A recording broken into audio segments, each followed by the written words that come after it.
вечер. Bonsoir.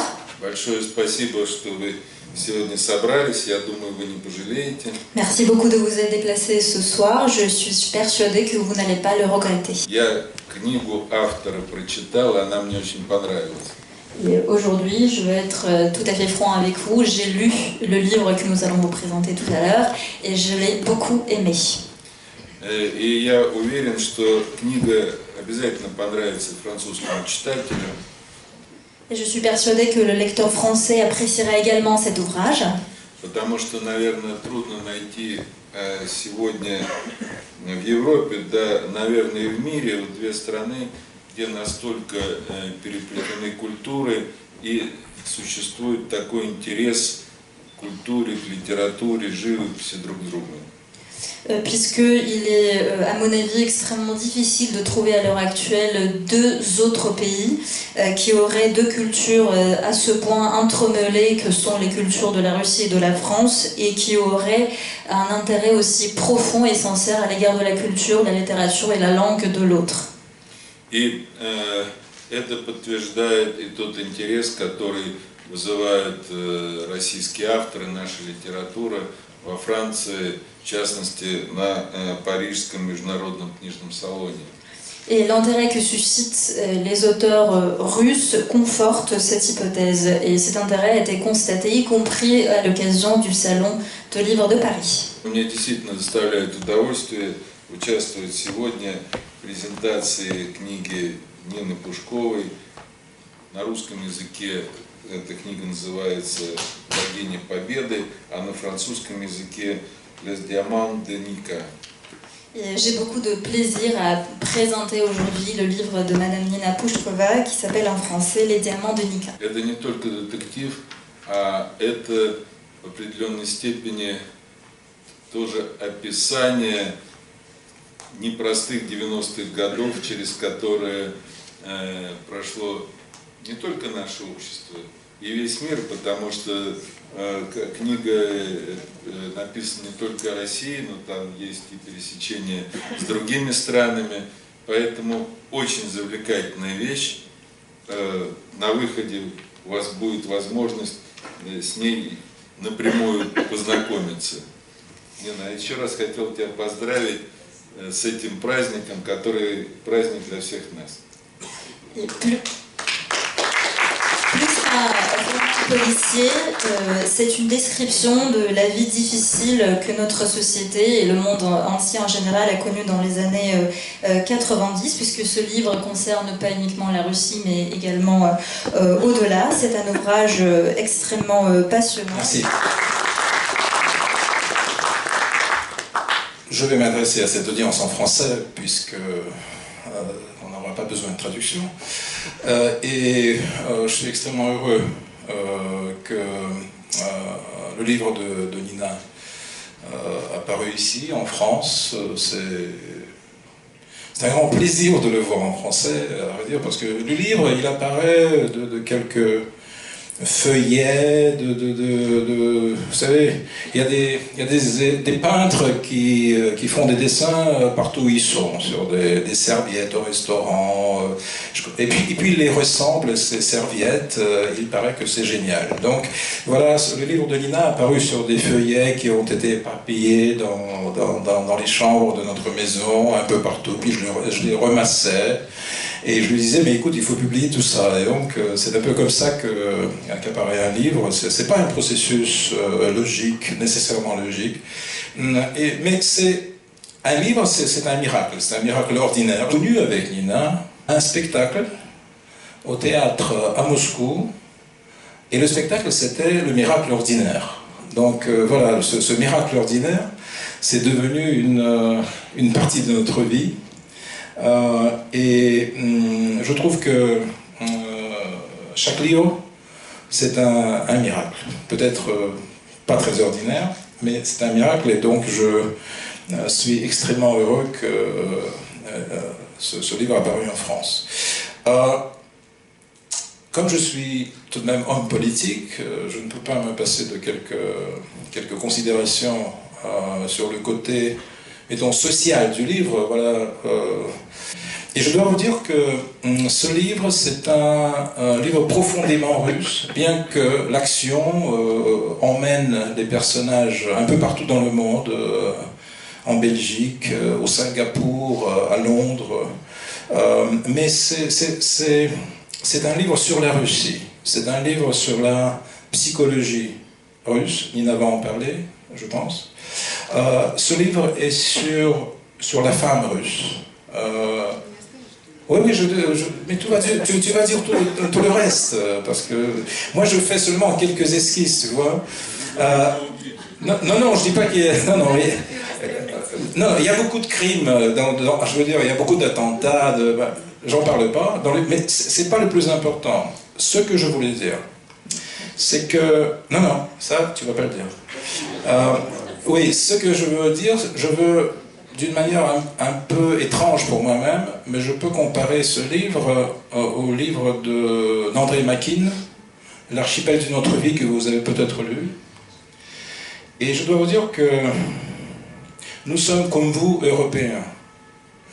Mais la Russie, tout de même, c'est un archipel d'une autre vie. Nous avons d'autres critères. Nous avons une histoire différente aussi. Parfois, elle était proche de l'histoire de l'Europe. Elle s'interposait, mais la Russie est différente. Étant européenne. Et c'est ça, justement, c'est ça l'énigme russe. C'est justement ça qui fait que la Russie reste toujours intéressante pour les Européens qui se donnent la peine de réfléchir aux choses différentes. C'est parce que, étant européenne, elle est autre, elle est différente. Et c'est pour ça qu'il y a une fascination pour la Russie en Europe. Et justement, c'est un livre qui démontre comment la Russie a passé la période des années 90. Et vous allez remarquer que c'est très différent de ce qui s'est passé en Europe, en France, en Angleterre. Donc, c'est justement, je pense, le côté pas évident du livre. Parce que c'est un roman d'aventure. Mais à l'intérieur de ce roman d'aventure, c'est un livre sur la psychologie russe. Et sur la psychologie des caractères russes féminins aussi, qui occupe une très grande... Non, pas du tout, j'ai rien dit. Le roman de Nina Pouchkova n'appartient pas à un seul genre littéraire. On dira bien sûr que c'est un thriller, comme disent les Américains, un roman à suspense. C'en est un effectivement, et le suspense vous mènera du soir aux petites heures du matin, tant il est bien mené. Difficile de poser ce livre avant de l'avoir terminé quand on l'a commencé. Mais c'est plus qu'un roman à suspense. Cette histoire ne flotte pas dans l'air, elle a des racines, et elle plonge ses racines dans l'atmosphère lourde de la Russie des années 90, quand la limite entre la vie et la mort était presque imperceptible. Les personnages s'y débattent avec, pour certains, l'énergie du désespoir. Qui ne s'est pas demandé un jour de quoi il serait capable dans une situation extrême? L'auteur nous décrit les réactions de personnages plongés à leur corps défendant dans le chaos général qui a immédiatement suivi la disparition de l'Union soviétique. Chacun des personnages principaux, venus d'horizons très différents, cherche son chemin. Certains préféreront quitter ce monde dans un accès de désespoir tel qu'ils ne se rendront pas compte du mal que leur disparition pourra faire à des proches qui dépendent d'eux. Nika, jeune étudiante protégée par sa mère et vivant dans le confort matériel, se retrouvera brusquement seule, sans ressources, sans même un toit. Comment faire face? Le nouveau système n'a pas encore inventé ses lois. Les anciennes lois ne s'appliquent plus à la nouvelle réalité. La nouvelle loi, c'est la loi de la force. Et qui est cet homme, hanté par ses souvenirs de guerre, présents tout au long du récit? Il risquera sa vie pour venir en aide à Nika. Il tuera pour la protéger. Pourquoi? Tous ces personnages, ballottés par les événements qu'ils ne contrôlent pas, accompagnent la fuite du personnage principal poursuivi en Russie, en Belgique, à Singapour, à Londres, par les tueurs d'un roi de la pègre qui veut lui reprendre ses diamants. Certains l'aideront, d'autres tenteront de s'en prendre à elle, un seul parviendra à la sauver. Il n'est donc pas étonnant que l'un des plus grands metteurs en scène de cinéma russe contemporain ait manifesté son intérêt pour ce livre. Bonsoir.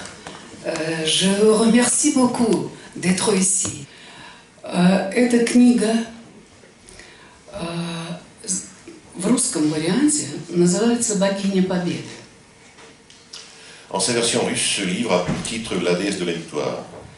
И я хочу рассказать, а вот здесь вот вы увидите, что я родилась в моей биографии, на фрузации, вы увидите, что я родилась в день смерти Сталина. Et aujourd'hui, et là, sur le livre, vous verrez la date de mon naissance, c'est le jour de la mort de Staline. Что это значит для русских смерть Сталина? Я не буду вам долго рассказывать, я просто расскажу, что это значит для нашего поколения. En fait, qu'est-ce que cela signifie? Qu'est-ce que cela signifiait pour les Russes, la mort de Staline? Je ne peux pas en parler, je vous dirai juste qu'est-ce que cela signifiait pour ma génération. Для нас, кто никогда не видел Сталина живым, мы все, родившиеся в этот год, воспринимали себя победителями. Nous, ceux qui ne l'ont jamais vu de son vivant, tous ceux qui sont nés cette année, l'année de sa mort, nous nous voyons tous comme des vainqueurs. При том, что мы могли быть детьми, дошкольниками, маленькими, большими, вся нация ощущала себя победителями. On était des enfants, petits ou grands, écoliers ou bébés, mais nous tous, toute la nation, se considérait comme vainqueurs. Например, когда я была маленькая, мне было 5 лет, у меня родилась сестра, и у мамы не было молока. И рано-рано, утром, фактически ночью, я ходила за этим молоком, и я не боялась ничего и никого. И мама, отправляя меня одну, маленькую девочку, в темноту с деньгами, тоже ни за что не боялась. Quand j'avais 5 ans, j'ai eu une petite sœur, mais ma mère ne pouvait pas l'allaiter, et moi, très tôt le matin, dans le noir encore, j'étais régulièrement envoyé chercher du lait. Mais je n'avais pas peur, je n'avais peur de rien ni de personne, et ma mère non plus. Elle n'avait pas peur de m'envoyer une petite fille de 5 ans avec une petite somme d'argent chercher du lait. Наши квартиры и наши дома, они не закрывались на замке. Вернее, они как бы закрывались, потому что ключ был тут же, под ковриком. Мы приседали и открывали, и входили в наше жилище. Nos appartements, nos maisons ne se fermaient pas à clé, ou plutôt elles se fermaient, mais la clé en fait n'était pas loin, c'était juste sous le paillasson, et il suffisait de soulever le paillasson pour ouvrir la porte et entrer à l'intérieur. И вы знаете, вот эта вот доверчивость, она передалась и нашей дочери, потому что поколение наших детей бегало с ключом на веревке, и он был здесь. И никому не приходило в голову, что этого ребенка могут взять, подвести к двери и сказать «открой».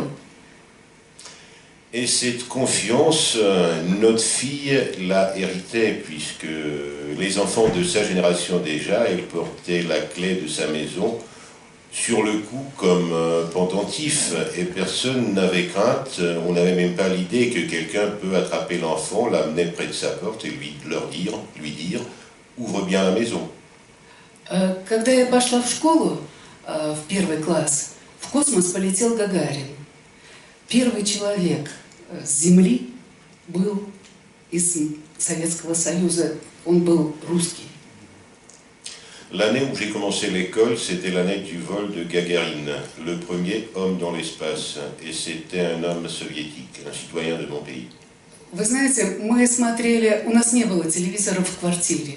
Обычно собирались все в какой-нибудь квартире или доме, где был этот телевизор. И смотрели, много народу набивалось в дом. Всех пускали, поили чаем. И мы смотрели этот момент, когда Гагарин шел докладывать Хрущеву, что он благополучно вернулся на Землю из космоса. Quand j'étais petite, on n'avait pas de téléviseur. Il n'y en avait pas à la maison tout simplement. Et on se rassemblait chez des amis, chez des voisins, chez quelqu'un qui l'avait pour regarder ce moment où Gagarine a fait son rapport à Khrouchtchev. Je suis revenu de l'espace. И он прилетел к нам из космоса. Поэтому для нас, переживших все это у телевизоров, мы люди, которым принадлежит космос, которые мечтали о том, что на Марсе будут цвести яблони, и что на пыльных тропинках далеких планет будут наши следы.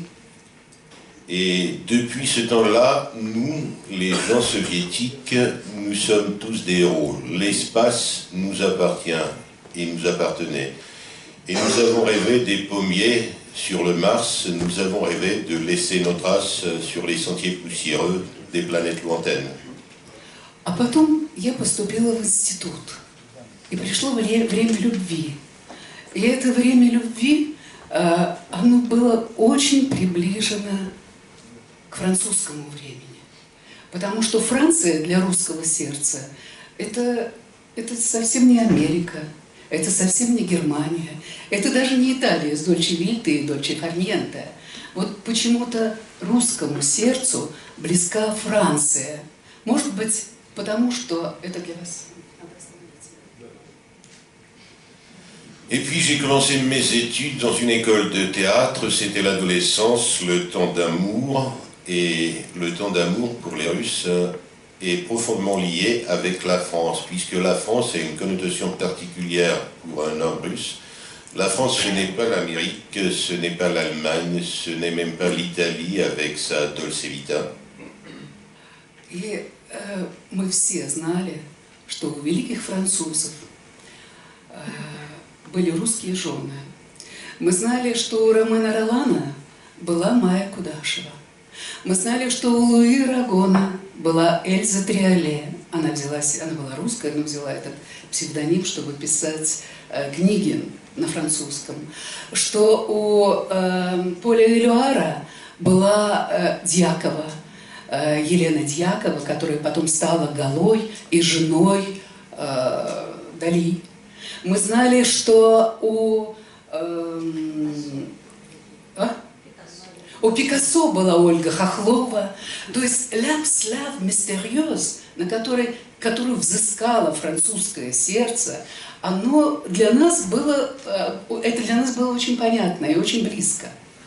Et nous sachions tous que des Français, des grands Français, avaient souvent des femmes russes. Romain Rolland avait une épouse russe, Louis Aragon avait Elsa Triolet, russe d'origine, mais qui a pris un pseudonyme français. Paul Éluard avait Elsa Diakova, devenue plus tard Gala et épouse de Dali. Picasso avait Koklova. Et donc cette mystérieuse âme slave, pour nous, était profondément liée à la culture et à l'âme française. И французская поэзия легко входила в наше сердце. À l'heure du réveil, près du nid de la terre, un rayon du soleil creuse un trou pour la mer.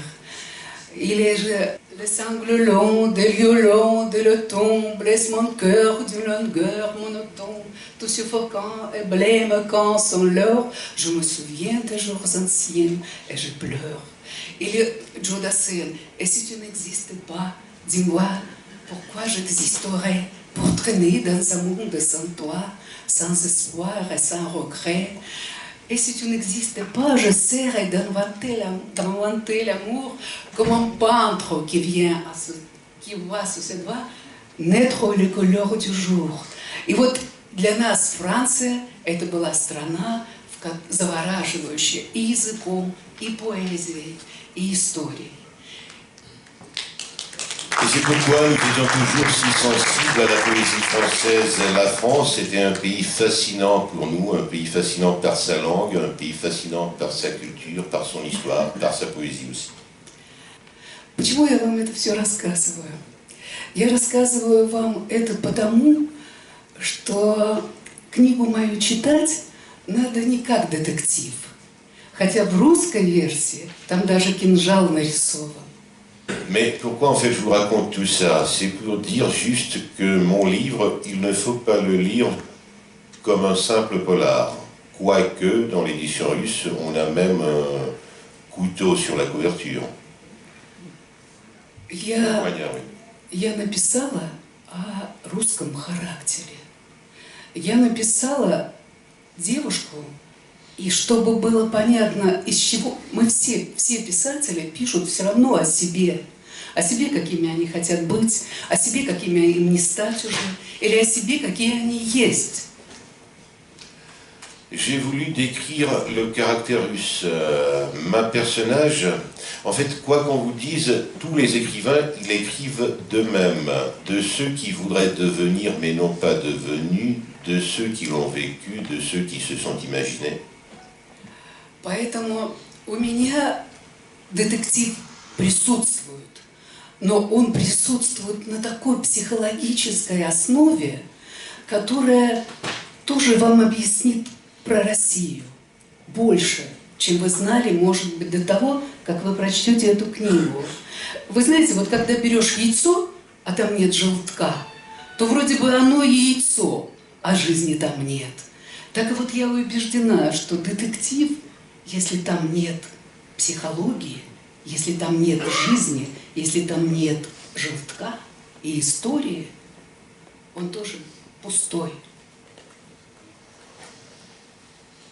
Donc c'est un roman policier, c'est un roman d'aventure, mais cette histoire policière, ce polar, il est attaché au tissu de la vie, à la psychologie de l'esprit russe. Vous savez, c'est comme si on avait un œuf sans son jaune. C'est toujours un œuf, mais il n'y a pas de vie dedans. Donc, pour moi, un roman policier sans psychologisme, sans tissu de fond, c'est un œuf sans son jaune. И вы знаете, и что мне хотелось бы сказать, завершая свое выступление, это то, что Россия пережила только за последнее столетие 3 страшнейших катастрофы. Но это все равно остается местом силы. Она такая длинная, континуальная, что в ней каждый может найти свое место, где ты можешь оказаться и почувствовать себя другим, почувствовать себя сильнее, несмотря на то, что у нас мы знали страшные разрушения и страшные драмы. Вот. Et en conclusion, je voudrais vous dire que la Russie, mon pays, rien qu'au siècle dernier, elle a vécu 3 tragédies absolument énormes, absolument universelles. Et néanmoins, elle reste toujours un lieu de puissance. Elle est si vaste, elle est si étendue que chacun pourrait y trouver un lieu, une place, où il s'en sentirait différent de ce qu'il n'était auparavant. Вы знаете, конечно, прежде чем я пожалела, что я рассказала о содержании своей речи своему мужу, потому что он в своем выступлении сказал все то, что я планировала. Но закончу я... пожалуйста. Vous savez, je regrette en fait d'avoir discuté de mon intervention d'aujourd'hui avec mon époux, puisque lui, dans son intervention, il a dit tout ce que je devais vous dire moi. Mais pour conclure... Вы знаете, да, я вспоминаю одну русскую шутку, которая случилась с прекрасным русским поэтом. Мама 5-летнего Волошина привела в оперу. И он сидел там и томился, и не знал, как слушать, как выдержать все это. И когда певица запела, что я не скажу тебе про любовь, я тебе не скажу про то, как я не сплю ночей, я тебе не скажу, как я мечтаю о тебе. Маленькому Волошину это надоело, и как только она брала дыхание, он ей сказал: какая же вы хитрая, обещали ничего не рассказать, а все взяли и рассказали. Et pour terminer, je vais vous raconter une petite anecdote, c'est la réaction de Voloshin, un grand poète qui a été amené à l'opéra pour la première fois par sa mère à l'âge de 5 ans. Il s'ennuyait énormément, il ne savait pas comment tenir jusqu'au bout, et lorsque la cantatrice a commencé son air, je ne te parlerai pas de mon amour, je ne te parlerai pas de mes nuits blanches, de mes souffrances, etc., etc. Chaque fois qu'il reprenait sa souffle, il commençait à hurler « Vous êtes bien maligne, madame, vous promettez de ne rien dire et vous parlez tout le temps. » Я вас благодарю еще раз за то, что вы пришли. Я надеюсь, что мой роман вам будет интересен как